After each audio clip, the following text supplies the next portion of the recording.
Assalamualaikum warahmatullahi wabarakatuh. Selamat pagi, berjumpa lagi bersama Ibu dengan Ibu Widya Rohmadani Daula SPD. Jadi kalian bisa menghubungi Ibu di Instagram @widyardh_. Oke.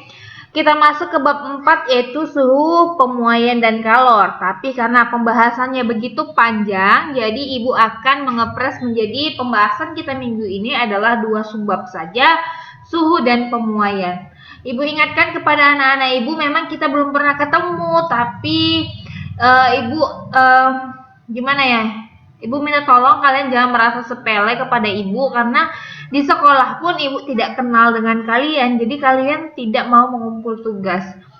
Jadi hanya ada beberapa orang, cuma 4 orang yang mengumpulkan tugas pada materi yang sebelumnya. Jadi Ibu ingatkan untuk mengumpulkan tugas, jika tidak ada maka materinya nilainya pada materi itu akan tidak ada ya. Kita lanjut ke bab 4 ya, yaitu mengenai suhu. Oke. Jadi Bu, sebenarnya kita ngebahas tentang suhu ya. Suhu itu apa gitu kan? Nah, suhu itu atau sering disebut dengan temperatur ya, adalah ukuran panas atau dinginnya suatu benda. Jadi, suhu itu kita dapat mengetahui panas dinginnya suatu benda. Contohnya masih bingung nih, gimana Bu sih sebenarnya panas dingin maksudnya gimana ya gitu ya. Anak-anak Ibu bisa mencoba percobaan. Siapkan gelas yang berisikan air es, kemudian gelas juga yang berisikan air biasa dan gelas berisikan air panas. Kemudian celupkan tangan Ananda, anak-anak Ibu semua ke dalam gelas, akan terasa dingin ya pada gelas yang berisi es. Kemudian pada gelas yang tidak berisi apa-apa maka akan terasa pada sedang atau suhu ruangan ya. Kemudian yang panas akan merasa sangat panas sekali Bu, seperti itu ya. Jadi itu yang dirasakan Adinda sama Ananda, Abangda semua, itu adalah contoh dari suhu atau temperatur ya.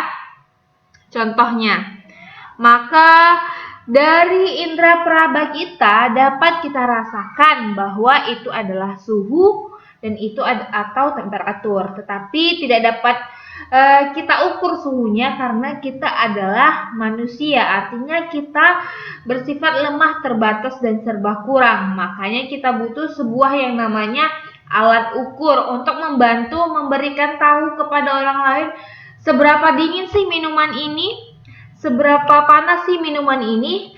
Maka kita butuh sebuah ukuran yang dapat menunjukkan dinginnya sekian angka gitu ya. Makanya kita butuh sebuah alat ukur.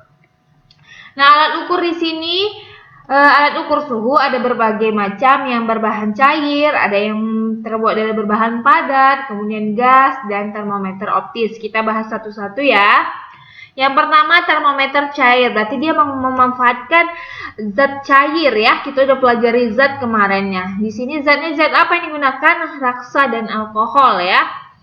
Nah, contohnya adalah termometer klinis. Termometer klinis ini adalah termometer yang digunakan pada bidang kesehatan ya, untuk mengukur suhu tubuh. Karena hanya untuk mengukur suhu tubuh, makanya skalanya hanya dari 35 derajat Celcius sampai dengan 42 derajat Celcius. Artinya itu rentang suhu tubuh. Di atas itu dan di bawah itu tidak termasuk suhu tubuh. Berarti bila ada seseorang yang suhunya melewati itu, berarti dia bukan manusia ya. Kemudian termometer maksimum minimum 6 Belani ya, ini termometer biasanya digunakan untuk mengukur suhu suatu tempat ya. Misalnya suhu di ketinggian berapa, di kaki gunung berapa digunakan ini. Kemudian termometer ruangan ya, ini biasanya digunakan untuk mengukur suhu ruangan. Bedakan antara suhu di suatu tempat dengan suhu di suatu ruangan ya. Kemudian selanjutnya ada termometer. Nah, ini biasa digunakan di dunia pendidikan, penelitian. Biasanya kalau kalian kuliah, kalian akan menggunakan ini percobaan ya. Termometer lab biasa digunakan untuk para ahli peneliti ya. Nah, selanjutnya kita masuk ke kenapa sih Bu zat cair yang dipakai tadi untuk mengukur dengan termometer zat cair adalah raksa dan alkohol saja. Kenapa tidak menggunakan air? Ya karena ini adalah zat yang cocok digunakan setelah dikaji beberapa pertimbangan ya. Misalnya kalau dia air, air itu membasahi tabung dindingnya, jadi tidak bisa. Kemudian warnanya putih, tidak bisa dilihat kalau digunakan ya, karena warnanya transparan. Maka dibutuhkan raksa dan alkohol. Nah, di sini ada beberapa keuntungan dan kerugian menggunakan raksa ya. Di sini raksa, keuntungannya dia warnanya mengkilap sehingga mudah dilihat, makanya dia digunakan. Kemudian pemuaiannya teratur. Kemudian pemuaian itu artinya ketika suatu zat ini raksa diberikan panas, maka dia akan bertambah volume, artinya pertambahannya itu teratur. Kemudian tidak membasahi dinding kaca. Kalau air kan membasahi dinding kaca kan, makanya digunakan raksa. Kemudian dapat mengukur suhu yang cukup besar jangkauannya, yang tinggi ya, dari minus 39 sampai minus 356 ya. Minus loh ini ya. Kemudian kerugiannya di sini ya memang raksa ini sulit ditemukan, makanya harganya mahal. Tidak dapat mengukur suhu rendah di bawah minus 39. Ini salah ya. Nah, ini minus 39. Di keuntungan ini minus 39 sampai, ini bukan minus ya, sampai 365. Jadi sampai panasnya 356 derajat Celcius ini bisa dideteksi dengan menggunakan zat cair raksa ini. Kemudian kerugian yang selanjutnya adalah dia beracun ya. Nah, untuk mengukur suhu tinggi digunakan raksa. Nah, untuk mengukur suhu yang rendah digunakan alkohol. Karena apa, Bu? Karena kelebihannya dia lebih murah, lebih teliti, karena pemuaiannya cukup besar, kemudian titik bekunya rendah. Jadi dia bisa mengukur suhu di bawah 0 sekitar minus 112 derajat Celcius ya. Dia bisa. Kemudian kelemahannya apa? Titik didihnya rendah ya, sehingga tidak dapat mengukur suhu tinggi tapi mampu mengukur suhu rendah. Kebalikannya sama raksa. Raksa dapat mengukur suhu tinggi tapi tidak mampu mengukur suhu rendah ya. Kemudian kelemahannya di sini alkohol ternyata membasahi dinding kaca. Makanya raksa dan alkohol ini dikombinasikan ke dalam termometer, karena untuk mengukur suhu tinggi digunakan raksa, mengukur suhu rendah digunakan alkohol ya. Sampai sini Ibu kira paham. Lanjut. Termometer padat, tadi termometer zat cair, kemudian termometer zat padat. Nah, di sini dia menggunakan sistem logam ya, pemuaian pada logam. Kalau zat cair tadi menggunakan pemuaian pada zat cairnya ya. Ini pemuaian pada logam. Maka contohnya adalah termometer bimetal ya. Ini ya. Dia menggunakan pemuaian logam. Logamnya memuai karena apa? Karena panas. Makanya logam memuai akan ditujukan di sini nanti nilai berapa suhunya. Kemudian termometer hambatan. Termometer yang dibuat berdasarkan perubahan hambatan logam ya. Kemudian termometer termokopel, ini biasanya disentuh dengan menghasilkan aliran listrik ya, dengan memanfaatkan logam juga. Selanjutnya macet. Oke, tadi ada macet sedikit ya. Selanjutnya termometer gas. Nah, ini dia termometer gas ini biasanya digunakan pada laboratorium, pabrik, farmasi berhubungan dengan gas. Contohnya misalnya di pabrik itu ada menggunakan fermentasi atau cairan apapun di dalam tabung, maka akan dihasilkan gas. Untuk mengetahui berapa suhu di dalam tabung itu, maka digunakan ini dia termometer gas ini. Ini akan dimasukkan ke dalam tabung, maka aliran gas akan ke tabung, akan sampai kepada suhunya dideteksi. Oke?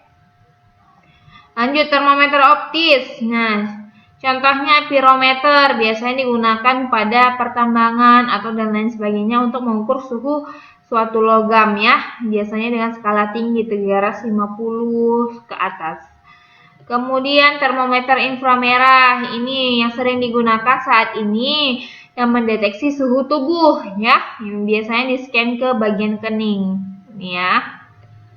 Kemudian kita tadi sudah mempelajari apa itu suhu, kemudian apa itu digunakan untuk mengukur suhu itu. Maka dalam suhu itu, maka satuannya kita membutuhkan skala. Nah, skalanya di sini ada berupa satuan skala termometer. Apa dia? Maka ini dia. Derajat Celcius ya. Suhu yang dapat diukur dengan skala derajat Celcius adalah 0 sampai 100 derajat Celcius. Ya, di luar ini tidak bisa dimasukkan ke dalam derajat Celcius. Derajat reaumur dapat diukur 0 derajat reaumur sampai dengan 80 derajat reaumur. Derajat Fahrenheit dengan nilai skala terendah 32 derajat Fahrenheit sama dengan 2 sampai 212 derajat Fahrenheit. Kemudian skala terakhir adalah Kelvin. Nah, skala terendah dari Kelvin yang dapat diukur adalah 273 Kelvin sampai dengan 373 Kelvin. Nah, jika dilihat dari skala suhu tertinggi dan skala suhu terendah, maka diperoleh selisihnya untuk derajat Celcius 100 derajat, untuk reaumur 80, untuk Fahrenheit 180, untuk Kelvin adalah 100. Ini nilai selisihnya derajat tertinggi dengan dikurang derajat terendah. Maka dari sini dapat diperoleh rumusnya apa? TC. TC ini adalah suhu pada termometer Celcius, TR suhu pada termometer reaumur ya. Maka TC banding TR banding TF suhu pada derajat Fahrenheit dikurang 32. Ini kenapa Bu TF ini dikurang 32, TC dan TR tidak dikurangi? Karena suhu terendah pada Celcius dan reaumur sama-sama 0 ya, sama-sama 0. Sedangkan pada Fahrenheit suhu terendahnya 32 derajat Fahrenheit, makanya dikurang 32 agar setara dengan sama reaumur dan Celcius, sama-sama 0. Maka TF dikurang 32 sama dengan, masukkan nilai selisihnya. TC berapa selisihnya? 100. TR berapa selisihnya? 80. Masukkan ke sini 80. TF dikurang 32 berapa selisihnya? Ini 180. Sehingga jika disederhanakan lagi, TC dibanding TR dibanding TF dikurang 32 sama dengan 5. Ini sama-sama dibagi 20. Maka 100 bagi 20 5, 80 bagi 20 4, 180 bagi 29. Maka rumusnya ini TC banding TR banding TF dikurang 32 sama dengan 5 banding 4 banding 9. Berbeda dengan Kelvin. Kalau Kelvin ini rumusnya hanya akan berkaitan dengan Celcius. Jadi Kelvin ini rumusnya hanya bisa dicari jika suhu di Celcius sudah dicari ya. Kalau Celcius reaumur, Fahrenheit bisa ini TR, TC banding TR banding TF ini 5 banding 4 banding 9 ya. Sedangkan untuk Kelvin sendiri hanya berhubungan dengan Celcius, makanya T Kelvin sama dengan TC ditambah 273 atau TC sama dengan T dikurang 273 gitu ya. Nah, ini keterangannya ya. TC itu skala termometer Celcius, TR skala termometer reaumur, TF skala termometer Fahrenheit, dan T besar ini adalah skala termometer Kelvin ya. Ingat, Kelvin hanya berhubungan dengan Celcius. Sedangkan Celcius, reaumur, Fahrenheit bisa langsung dikonversikan hanya dengan rumus perbandingan ini. Ya, sedangkan kalau Kelvin harus menggunakan Celcius ya, tambah 273. Lanjut. Berdasarkan hubungan tersebut diperoleh rumus-rumus sebagai berikut. Nah, ini rumusnya. Jadi ketika TC dibanding TR sama dengan ini TC dibanding TR, ambillah ini 5 banding 4 ya. Jadi kalau untuk mencari TC-nya, makanya rumusnya 5 banding 4 TR atau TR sama dengan 4/5 kali TC. Ini gunanya untuk apa, Bu? Ini gunanya misalnya di dalam soal itu diketahui TC-nya. Diketahui TR-nya, berapa TC-nya gitu. Maka pakai rumus ini, atau diketahui suhunya, diketahui secara TC, termometer Celcius. Silakan konversikan ke TR, termometer reaumur, maka rumusnya digunakan ini ya. Kemudian rumus yang kedua juga, ini diambil dari sini ya, 3 perbandingan ini. Jika di suatu soal dia diketahui Celciusnya dan reamurnya atau kebalikannya ya, maka rumus mencari Celciusnya makanya 5/9, ini TF ya, diketahui TF nih. Ini TF. 5/9 dikali TF kurang 32. Jadi di soal yang B ini jika diketahui Celsius maka dicari Fahrenheit-nya rumusnya ini, atau jika diketahui TR-nya maka rumus mencari Celsiusnya ini ya. Ini sama juga hasil konvensi dari ini gitu ya. Kemudian jika di soal tidak diketahui Celsius tapi diketahui reamur, yang ditanya berapa Fahrenheit, maka rumusnya ini ya. Rumusnya ini. Dari mana ini diambil? Ini semua ya. Ini semua diambil dari sini. Dari perbandingan ini ya. TC banding TR maka 5/4 gitu semua. Jadi kalau diketahui TC dan ditanya TR berarti yang kamu gunakan rumus ini. Kemudian jika yang diketahui TC yang dicari adalah TF, maka kamu gunakan rumus ini. Jika yang tidak diketahui TC tapi yang diketahui TR yang ditanya TF, maka kamu gunakan ini gitu ya. Oke. Nah, untuk Kelvin rumusnya ini ya. Kelvin akan selalu berhubungan dengan Celsius. Jadi di soal jika diketahui TR misalnya. TR itu termometer dalam skala reamur. Berapa Fahrenheit, berapa Kelvin dia, maka TR ini harus kamu ganti dulu. Suhu dalam skala reamur ini harus kamu konversikan menjadi TC dulu. Nah, setelah dari TC baru kamu bisa mengkonversikannya ke derajat Kelvin gitu ya. Dan nanti lebih jelas masuk ke contoh soal. Nah, ini dia contoh soalnya. Edo mengukur suhu air termometer skala Fahrenheit, skalanya Fahrenheit ya. Menunjukkan angka 23 derajat Fahrenheit ya. Berarti TF sama dengan 23 derajat Fahrenheit. Yang ditanya berapa, katanya di sini berdasarkan suhu tersebut jika dinyatakan dalam Celsius, reamur dan Kelvin. Berarti maksudnya di sini ini 23 derajat Fahrenheit ini konversikan ke dalam Celsius, reamur dan Kelvin katanya ya, yaitu TC, TR dan T besar. Maka caranya digunakan rumus yang tadi ya.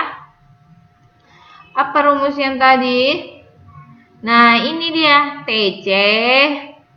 Nah, jika diketahui di sini TF, yang dicari di sini TC, berarti carilah TC banding TF. Berapa TC banding TF tadi? Ini berapa TC banding TF? Ini ya. TC banding TF ini. Maka kita pakai rumus ini. TC 5/9 dikali TF kurang 32 ya. Maka kita lihat. Ya, 5/9 dikali TF kurang 32. Maka 5/9 23 derajat dikurang 32 makanya minus 5 derajat Celcius. Nah, ditanya reamurnya berapa? Reamurnya itu menggunakan rumus ini. TR dan TC berapa perbandingannya ya? Makanya di sini 4/9, 4/9 ya. 4/9 dikali TF dikurang 32. Maka hasilnya minus 4 derajat Celcius. Kemudian yang C, berapa Kelvin dia? Maka kan tadi saya bilang Kelvin itu akan selalu berhubungan dengan Celsius. Makanya di sini digunakan TC. Nah, TC-nya udah kita cari tadi berapa? Minus 5. Masukkan minus 5 ditambah 273 menjadi 268 Kelvin ya.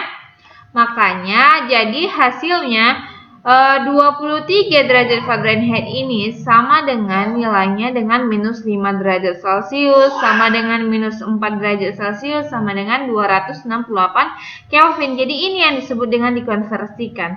Artinya sama ya. Nah, selanjutnya kita masuk pemuaian. Pemuaian itu apa, Bu? Pemuaian itu ketika proses pertambahan ukuran ya. Misalnya suatu zat yang diberikan kalor pada suhu tinggi nih ya.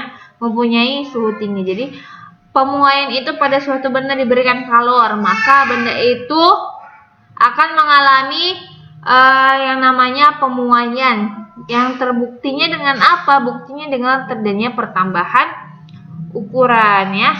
Kita lihat pemuaian pada zat padat di sini ya. Zat itu ada 3, zat padat, zat cair, dan zat gas. Masing-masing zat ini akan memuai ya. Kita bahas pada zat padat.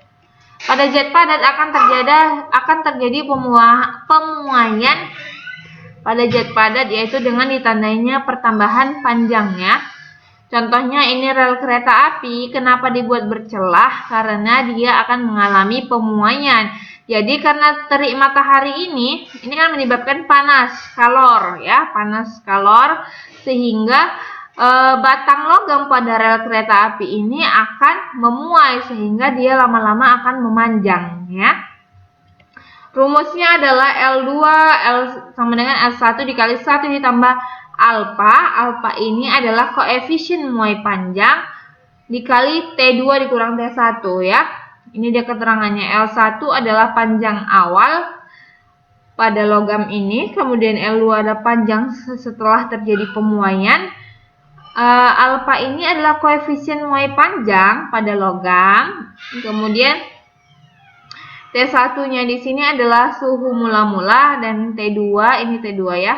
T2 ini suhu setelah diberikan pemanas atau kalor. Nah, contohnya di sini juga ada listrik ya, kabel listrik yang di jalan itu. Kenapa sih Bu bentuknya melengkung seperti ini? Kenapa dia tidak tegang saja ya, ketat gitu? Itu karena apa? Untuk mengatasi terjadinya pemuaian pada kabel ya. Kabel itu kan terbuat dari tembaga, pasti akan memuai karena ada terik matahari di situ. Jadi dengan diatasinya seperti melengkung seperti itu bentuknya untuk mengatasi pemuaian. Jikalau itu dibuat dalam bentuk tegang, maka itu akan putus ya. Lama-lama ketika kena terik matahari, kabel itu akan memuai, akan semakin panjang, terjadi pertambahan panjang di situ, sehingga akan nanti bisa menyebabkan putus ya. Selanjutnya makanya dibentuk seperti itu ya. Selanjutnya di sini contoh soal, sebatang rel kereta api panjangnya 10 meter dengan suhu 0 derajat Celcius. Nah, diketahui L1 panjang relnya 10. Jika saat dilalui kereta suhunya naik menjadi 100 derajat Celcius. Jika saat dilalui kereta suhunya naik 100 derajat Celcius, maka T2-nya adalah 100. Maka delta T adalah T2 dikurang T1, berarti 100 dikurang 0 adalah 100. Koefisien muai panjangnya berapa? Ini 0,00012. Apa yang ditanya? Berapa pertambahan panjang? Kalau ditanya pertambahan panjang, berarti dia adalah delta L. Dipa. Nah, delta L di sini ya. Maka delta L pertambahan panjangnya adalah L2 dikurang L1. Pertambahan panjang itu ketika dia terjadi pemuaian pada rel itu, panjang akhirnya rel itu setelah terjadi pemuaian dan dikurang dengan panjang mula-mula rel itu ya. Rumusnya ini tadi L2 L1 1 tambah alfa T2 dikurang T1. Masukkan rumusnya, diperoleh 10,012 L2. Ini panjang akhir setelah terjadi pemuaian. Maka untuk mengetahui perpanjangannya adalah 10 dikurang 0,12 dikurang 10 meter. Maka rel itu mengalami perpanjangan sebesar 0,012 meter.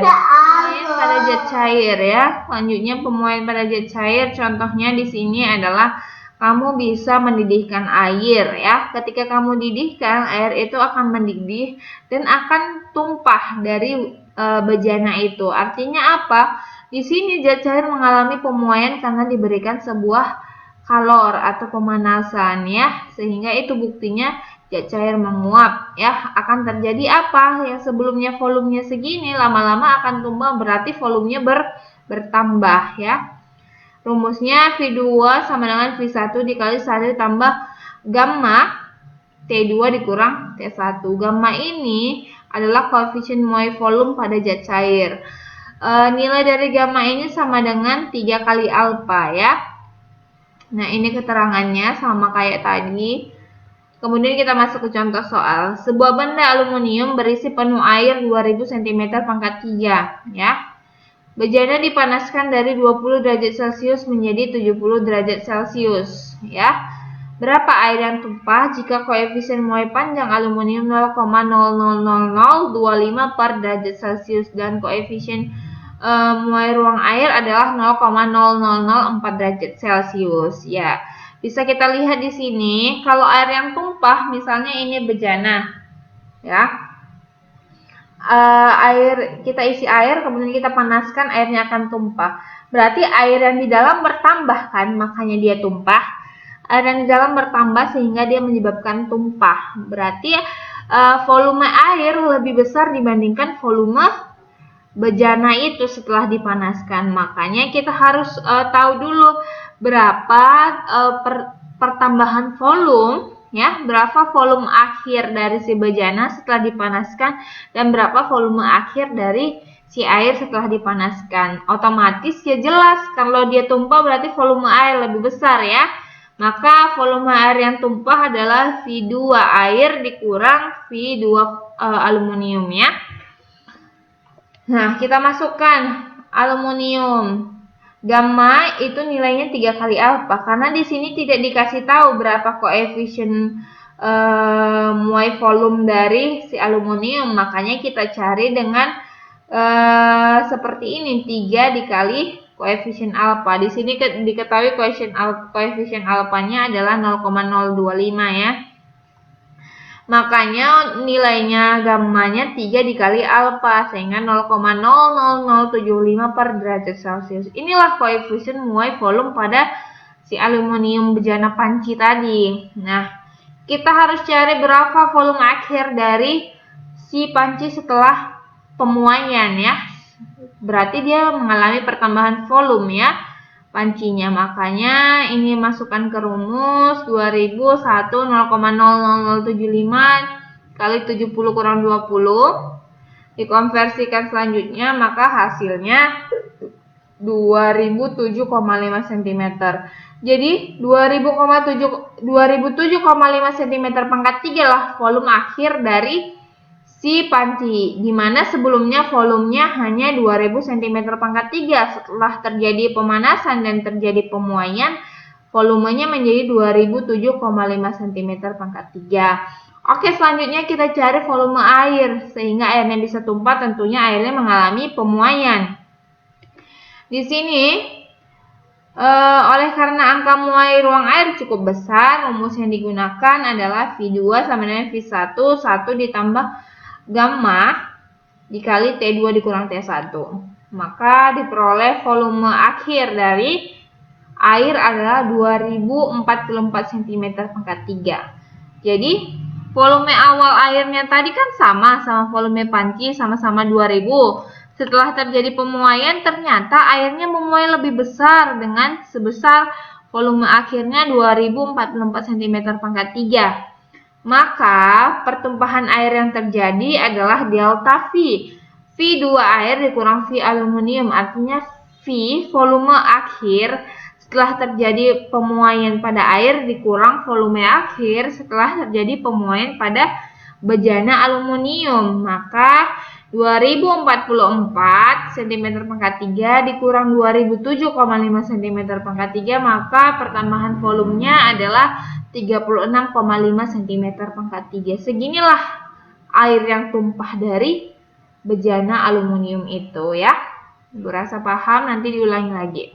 Oke, pemuaian pada zat gas contohnya apa? Zat gas itu berupa materi. Kenapa? Karena zat itu memiliki massa, menempati ruang, dan memiliki volume ya. Buktinya apa? Ketika kita tiup balon, maka balon itu akan menggelembung ya. Nah, contoh di pemuaian gas ini apa? Misalnya kamu bawa keluar matahari yang sudah kamu tiup, kamu bawa keluar. Apa yang akan terjadi? Balon itu akan pecah. Kenapa pecah? Karena di dalam balon itu ada gas yang mengalami pemuaian. Artinya gas itu bertambah ukuran volumenya, ya. Contohnya di sini juga ada, ini dia balon udara. Kenapa bisa terbang dan tetap terbang? Dan kenapa di sini ada api gitu ya? Itu untuk agar terjadinya pemuaian pada zat gas di dalam balon udara ini dengan adanya api pemanas. Jadi api ini memanaskan zat gas yang ada di dalam balon udara ini sehingga zat gas itu lama-lama memuai sehingga terjadi pertambahan volume, sehingga udara yang di dalam itu semakin lama semakin bertambah volumenya dan menyebabkan balon udara itu mengembang, ya, besar sehingga dapat terbang.